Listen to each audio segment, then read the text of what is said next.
അഭിനയിച്ച ഏറ്റവും കൂടുതൽ പോപ്പുലർ ആയിട്ടുള്ള ഒരു സീരിയൽ എന്ന് പറയുന്നത് സീതയാണ്. അത് ഭയങ്കര ഹിറ്റായിരുന്നു. അതിനകത്ത് എന്താ കല്യാണം ലൈവായിട്ടൊക്കെ കാണിക്കും അങ്ങനെയൊക്കെ ഭയങ്കര ഇതായിരുന്നു. പക്ഷെ ആ സീരിയലിന്റെ തന്നെ സെക്കൻഡ് വേർഷൻ സീത 2 വന്നു കഴിഞ്ഞപ്പോൾ ഈ സീതയുടെ ഫസ്റ്റ് വേർഷന്റെ പോലെ അതങ്ങ് സെറ്റായി വന്നില്ല, അത്ര ഹിറ്റ് ആയില്ല. അതെന്താണോ തോന്നുന്നത്? ഓൾറെഡി ആ സീരിയൽ ഒരു 6 വർഷം പോയ ഒരു സീരിയലാണ്. ഒരു നമ്മളൊരു സീരിയലില് ഒരു മെഗാ സീരിയലിൽ കാണിക്കാൻ പറ്റുന്ന എല്ലാം കാണിച്ചു, ഇനി ഒന്നും കാണിക്കാനില്ല. പിന്നെ സെക്കൻഡ് പാർട്ട് ചാനലിന്റെ പിന്നെ നമ്മളെല്ലാവരും വിചാരിച്ച് അങ്ങനെ ഡിസിഷൻ എടുത്തപ്പോൾ ചിലപ്പോൾ ചെയ്ത് നോക്കാം, എങ്ങാനും ഹിറ്റ് ആയാലോ എന്ന് വിചാരിച്ച് ചെയ്തതാണ്. അപ്പം ഒന്നും ചെയ്യാനില്ല. മറ്റേന്ന് പറഞ്ഞാൽ നമുക്കൊരു ഇതുണ്ടായിരുന്നു. ആദ്യം ഇഷ്ടം ഒരാൾ കൂടെ നടക്കുന്നു, അപ്പോൾ അയാൾക്ക് ഇഷ്ടമല്ല എന്ന് പറയണു, പിന്നെ അത് ഇഷ്ടമാണെന്ന് പറയണു, പിന്നെ കല്യാണം നടക്കുന്നു, കല്യാണം നടക്കാതിരിക്കുന്നു, മരിക്കുന്നു, മറിച്ച് ജീവിച്ചു വരുന്നു, അങ്ങനെ പല പല കാര്യങ്ങളുണ്ടായിരുന്നു. ആ സീരിയൽ തീരുമ്പോൾ ഞങ്ങൾ ഹാപ്പി എൻഡിങ് ആയിട്ടാണ് തീർന്നത്. ഭാര്യ ഭർത്താവ് കൊച്ച് ഒക്കെ ആയിട്ട് സുഖമായിട്ട് ലല്ലെല്ലാം പാടി തീർത്തതാണ്.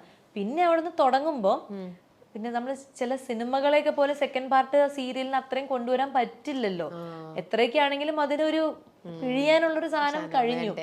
അപ്പം മേ ബി അതായിരിക്കാം ആളുകൾക്ക് അത് അത്രയ്ക്ക് ഇഷ്ടപ്പെട്ടില്ല. പ്രത്യേകിച്ച് കഥയൊന്നും ഉണ്ടായിരുന്നില്ല, അതുകൊണ്ടാണ് അത് ടേക്ക് ഓഫ് ചെയ്യുന്നത്. പക്ഷേ റൈറ്റർ മാറി.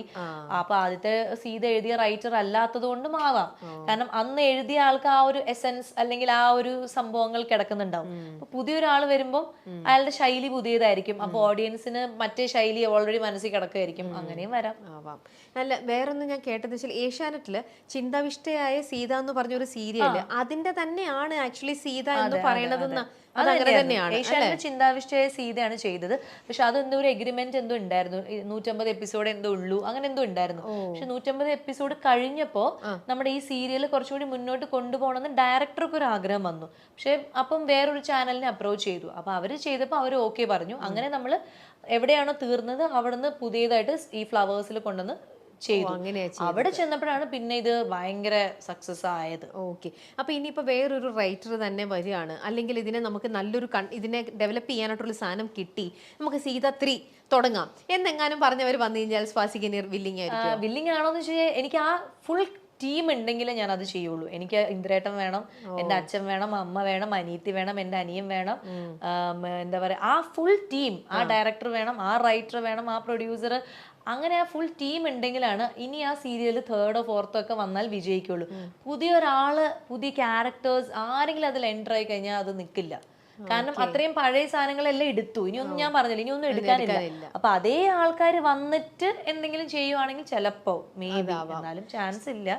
ശരിക്കും ഇതിനകത്ത് നായകൻ എന്ന് പറയുന്നത് രാമനായിരുന്നില്ലേ? പിന്നെ അത് എന്തുകൊണ്ട് അത് ഇന്ദ്രനിലേക്ക് നായകൻ എന്നുള്ള ഒരു അല്ല അങ്ങനെ സ്വിച്ച് ചെയ്തത്? അത് സ്വിച്ച് ചെയ്തെന്ന് വെച്ചാൽ അത് കഥയുടെ ഒരു ഇത് പോക്ക് പോലെ. അത് കുറച്ച് കഴിഞ്ഞപ്പോ ഇങ്ങനെ ഒരു നായകൻ വില്ലൻ വഴക്കായിട്ട് പോയിക്കൊണ്ടിരിക്കുകയായിരുന്നു. അപ്പൊ ആ ഒരു ട്രയാങ്കിൾ ലവ് സ്റ്റോറീനെ വേറൊരു ഭാവം കൊടുക്കാം എന്ന് റൈറ്റർക്ക് തോന്നിയപ്പോ ഈ വില്ലനെ നല്ലവനായിട്ട് തന്നെ ഇരുന്നു. പിന്നെ അങ്ങനെ ഒരു ലവ് സ്റ്റോറി ആയി, പിന്നെ അത് കല്യാണമായി, അത് പ്രശ്നമായി. പിന്നെ രണ്ട് ഭാര്യ ഭർത്താവും വേറെ വേറെ ജോഡികൾ, രണ്ടുപേർക്കും രണ്ട് സ്വഭാവമായിരിക്കും, രണ്ടുപേരുടെയും ലൈഫിന്റെ പേഴ്സ്പെക്റ്റീവ് വേറെ ആയിരിക്കും. അപ്പൊ അങ്ങനെ കഥ പോയി. അപ്പൊ അങ്ങനെയൊക്കെ ഒരുവിധം എല്ലാം പോയി. അതെല്ലാം ആ റൈറ്ററിന് അപ്പൊ തോന്നിയതാണ്. ആൻഡ് ഒരു റൊമാൻറ്റിക് ട്രാക്ക് നമ്മുടെ മലയാളം സീരിയലിൽ ഉണ്ടായിരുന്നില്ല. നമ്മുടെ മലയാളം സീരിയലിൽ എപ്പോഴും എന്ന് പറഞ്ഞാൽ അങ്ങനെ തൊടുക അല്ലെങ്കിൽ ഉമ്മ വയ്ക്കുക അങ്ങനെയൊന്നും ഉണ്ടായിരുന്നില്ല.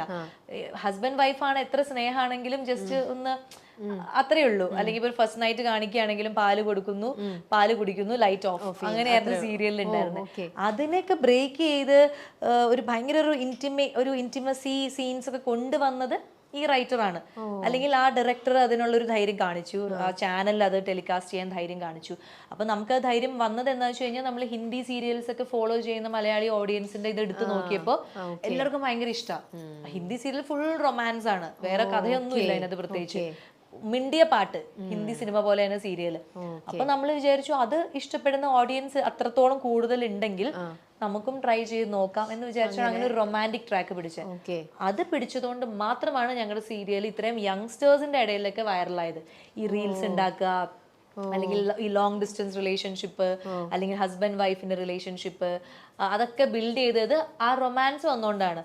നമ്മൾ എല്ലാം ഭയങ്കര കുറച്ചും കൂടി ഒരു സിനിമാറ്റിക് ആയിട്ട് കാണിക്കാനൊക്കെ ശ്രമിച്ചു. പ്രേമമാണെങ്കിലും അതിലെ ഇന്റിമസി ആണെങ്കിലും എല്ലാം. അപ്പം മേ ബി അത് അവർക്ക് ഇഷ്ടപ്പെട്ട് കാണും.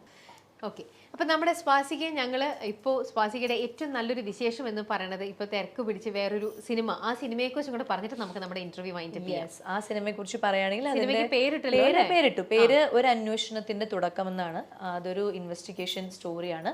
അപ്പം MA നിഷാദ്, അദ്ദേഹത്തിന്റെ ഫാദർ ഈ ക്രൈം ബ്രാഞ്ചിലൊക്കെ വർക്ക് ചെയ്ത ആളാണ്. അപ്പൊ അദ്ദേഹത്തിന്റെ ഒരു അച്ഛന്റെ കേസ് ഡയറിയിൽ നിന്ന് എടുത്ത ഒരു റിയൽ സ്റ്റോറിയാണ് ഇപ്പൊ നമ്മള് സിനിമയാക്കുന്നത്. അപ്പം നിഷാദ് തന്നെയാണ് ഇതിന്റെ സ്ക്രിപ്റ്റും കാര്യങ്ങളും. അപ്പം കൂടുതൽ പോലീസ് ഓഫീസേഴ്സുമായിട്ട് ഡിസ്കസ് ചെയ്തിട്ട് സ്ക്രിപ്റ്റും കാര്യങ്ങളൊക്കെ ഡെവലപ്പ് ചെയ്ത് അങ്ങനത്തെ ഒരു കുറ്റാന്വേഷണ അല്ലെങ്കിൽ അങ്ങനെ ഒരു ഇൻവെസ്റ്റിഗേഷൻ സ്റ്റോറിയാണ് ഒരു അന്വേഷണത്തിന് തുടക്കം. അപ്പം ഞാൻ, ഷൈൻ ടോം, ദുർഗ, ശിവദ, പിന്നെ മഞ്ജു പിള്ള, കുറെ പേരുണ്ട്, ബൈജു ചേട്ടൻ, അലക്സാണ്ടർ പ്രശാന്ത്, ഷഹീൻ സിദ്ദിഖ്. അപ്പൊ എന്റെ എന്ന് പറഞ്ഞാൽ ഈ ക്രൈം ബ്രാഞ്ച് ഓഫീസേഴ്സിൽ ഞങ്ങൾ കുറച്ച് പേരുണ്ട്. അപ്പം ഞാനും SP ആണ്. അപ്പം ഈ കേസ് അന്വേഷണത്തിന്റെ ഭാഗമായിട്ടുള്ള ഞങ്ങളുടെ, അതായത് ഇന്നൊരു ഇപ്പം സപ്പോസ് ഇപ്പോൾ കോട്ടയത്തെ ആ ക്രൈം ബ്രാഞ്ചിന്റെ ഡ്യൂട്ടി, അവർക്ക് ഉണ്ടാവുന്ന ഫെയിലിയർ, അതിൽ നിന്നുള്ള സക്സസ്, അവരുടെ ആ കേസ് അന്വേഷിക്കുന്ന രീതി, അതെല്ലാം കാണിക്കുന്ന ഒരു റിയൽ ആയിട്ടുള്ള ഒരു ഇൻവെസ്റ്റിഗേഷൻ സ്റ്റോറിയാണ്. വലിയ താരനിരയുള്ള ഒരു, അല്ലെങ്കിൽ ഒത്തിരി ആർട്ടിസ്റ്റ് ഉള്ള ഒരു സിനിമയാണ്. ഷൂട്ടിങ്ങിന് തുടങ്ങിയിട്ടേ ഉള്ളൂ, ഒരു 10 ദിവസമൊക്കെ ആയിട്ടുള്ളൂ. ഇനിയുമുണ്ട് കുറെ ദിവസങ്ങൾ.